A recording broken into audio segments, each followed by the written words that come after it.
कर सकते हो आप लोग। इतना ज़्यादा स्पीड पकड़ लिया है इसने यार पूछो ही मत गाइस। मज़ा आ रहा है मेरे को चलाने में, मज़ा आ रहा है, लेकिन यार क्या बताऊँ आप, लैग कर रहा है मोबाइल।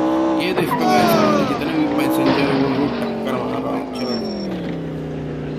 वो गाइस मेरा वीडियो कैसा लगता है बताना। ये हम लोग पटरी के तो ठीक है गाइस जो भी है, और हम चलते हैं। ये क्या बोलते हैं उसको, यात्रीगण कृपया ट्रेन आ ध्यान रही है। दीजिए।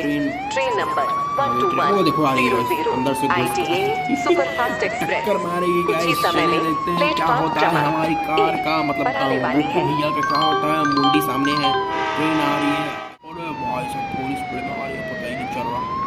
तो गाइस ये देख सकते हो हमारा कार गोकू भैया